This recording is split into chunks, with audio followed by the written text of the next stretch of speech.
The massive Galactic Council chamber fell silent as Ambassador Jin entered. The room was huge, with seats for representatives from 32 alien species. Most of them looked down at the humans with doubt in their eyes. Humans were new to space, travel compared to the others. "The Council recognizes Earth's representative," said Grand Arbiter Mox, whose body seemed almost transparent. "Though we question if humans are ready for the responsibilities that come with membership." Ambassador Jin bowed politely, keeping her face calm and professional. "Earth thanks the Council for considering our application." Representative Tak of the Draconian Empire leaned forward from his high seat. The Draconians were one of the most powerful groups in the Council. Tak's scaled face formed what might have been a smile, but it didn't seem friendly. "Humans have barely figured out how to travel between their own planets," Tak said loudly. "They should be watched for at least another 100 years before joining us." Many representatives nodded and whispered to each other. Earth had only discovered faster-than-light travel 15 years ago, almost nothing in galactic time. Jin waited for the room to quiet down. "We may be new, but humans learn quickly. We hope to learn from all of you." The meeting went on for hours. Different representatives spoke about Earth's application. Some were curious about humans, others were clearly against letting Earth join. The Arconian representative, a tall being with silver skin, seemed most supportive.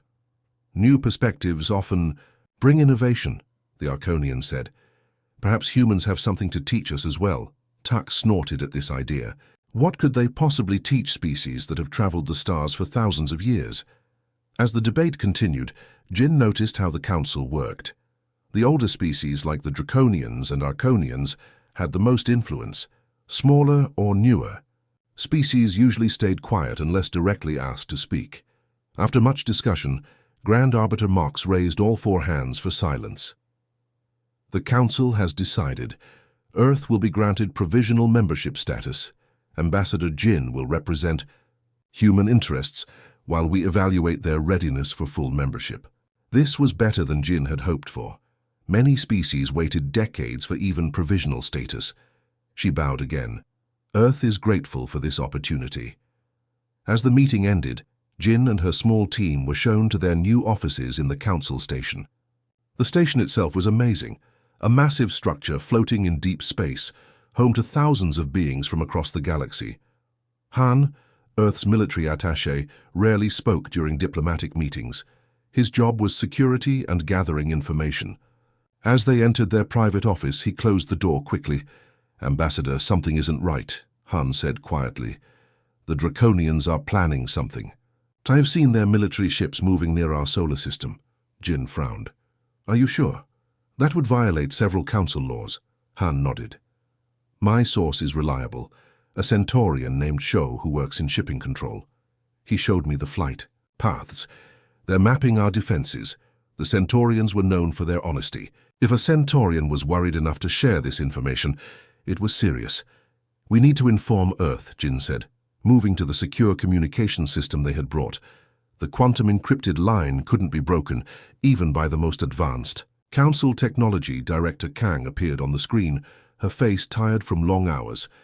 As head of Earth's Defense Command, she handled all threats to human security. "Ambassador, how did the application go?" Kang asked. "Better than expected." "We have provisional status," Jin replied. "But we may have a problem with the Draconians. Han has evidence they're scouting our system." Kang's expression darkened.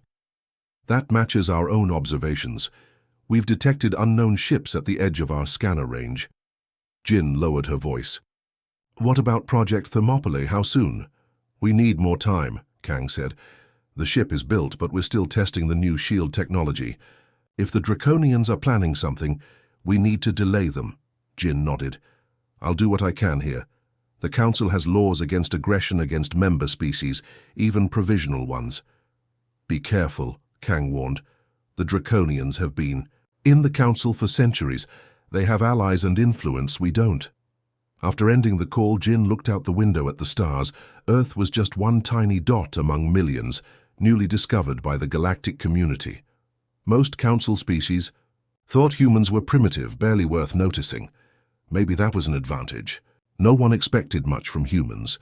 No one thought they could be a threat. The next day, Jin attended her first regular council session. Various issues were discussed: trade disputes, territory questions, scientific cooperation.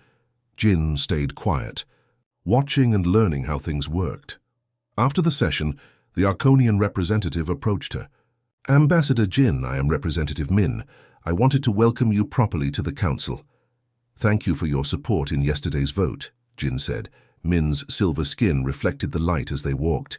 "The Draconians push too hard for isolation. The galaxy benefits from new ideas and perspectives."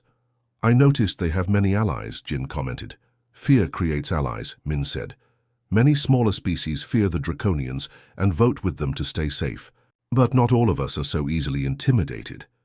This conversation confirmed what Jin had suspected. The council had its own politics and divisions. Earth would need friends here.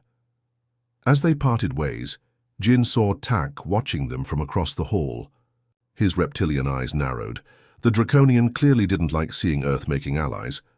Jin smiled politely at him before turning away. Whatever the Draconians were planning, Earth would be ready.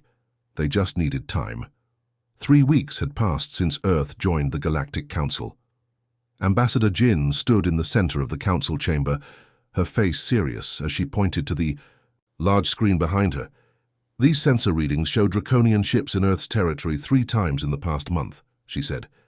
The screen showed red dots moving through areas marked as Earth space. The council chamber filled with noise as representatives talked among themselves. Some looked worried, others angry. Representative Tak of the Draconians rose from his seat, his scaled face showing no emotion. "These are simple patrol ships observing primitive species. This is our right as senior council members. The law says all council members, even provisional ones, have the right to control access to their home systems," Jin replied. "The Draconians have not asked for permission to enter Earth space." Grand Arbiter Mox raised 2 of their 4 hands for quiet. "This is a serious claim, Ambassador Jin. Do you have proof these ships entered your territory on purpose?" Jin nodded to Han, who stepped forward with more data. The screen changed to show detailed flight paths. "These ships changed course to enter our space," Han explained. "They flew close to our defense stations and scanned them. This was not an accident." Representative Min of the Arconians spoke up. "The evidence seems clear. The Council should warn the Draconians to respect Earth's borders." Tak laughed, a harsh sound that echoed in the chamber. "You trust the word of beings who have been in space for only a few decades? Their technology is so simple, they probably made mistakes in their readings." For hours, the debate continued. Jin noticed how the room divided. About 1/3 of the representatives supported Earth's complaint. Another third, mostly Draconian allies, dismissed it. The rest seemed unsure what to believe. Finally, Grand Arbiter Mox called for a vote. The result disappointed Jin but didn't surprise her. "The Council finds the evidence inconclusive," Mox announced. "We recommend all parties respect established borders and exercise restraint. In other words, they would do nothing."